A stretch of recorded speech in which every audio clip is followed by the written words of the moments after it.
Last week మీరు చూసారు కదా అండి, మనకి under ground drainage water electricity అనేది స్టార్ట్ అయింది వర్క్ అని చెప్పాను కదా.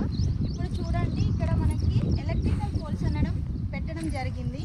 ఎలక్ట్రికల్ పోల్స్ ఇక్కడ అమర్చారు చూడండి.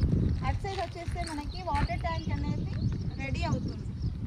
జస్ట్ 1 to 2 monthsలో మనకి డెవలప్మెంట్స్ అనేటివి కంప్లీట్ అయిపోతాయండి. రోడ్ వర్క్ కూడా స్టార్ట్ అవుతుంది.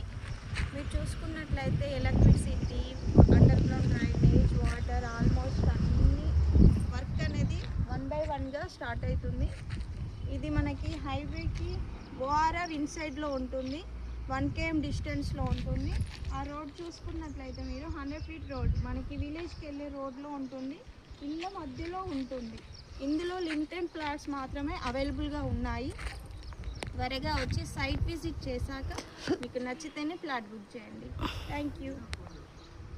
లాస్ట్ వీక్ మీరు చూసారు కదా అండి, మనకి under ground drainage water electricity అనేది స్టార్ట్ అయింది వర్క్ అని చెప్పాను కదా. ఇప్పుడు చూడండి, ఇక్కడ మనకి ఎలక్ట్రికల్ పోల్స్ అనడం పెట్టడం జరిగింది. ఎలక్ట్రికల్ పోల్స్ ఇక్కడ అమర్చారు చూడండి. అటు సైడ్ వచ్చేస్తే మనకి వాటర్ ట్యాంక్ అనేది రెడీ అవుతుంది. జస్ట్ 1 to 2 monthsలో మనకి డెవలప్మెంట్స్ అనేటివి కంప్లీట్ అయిపోతాయండి. రోడ్ వర్క్ కూడా స్టార్ట్ అవుతుంది. మీరు చూసుకున్నట్లయితే electricity, under ground drainage, water almost అన్ని వర్క్ అనేది 1 by 1గా స్టార్ట్ అవుతుంది. ఇది మనకి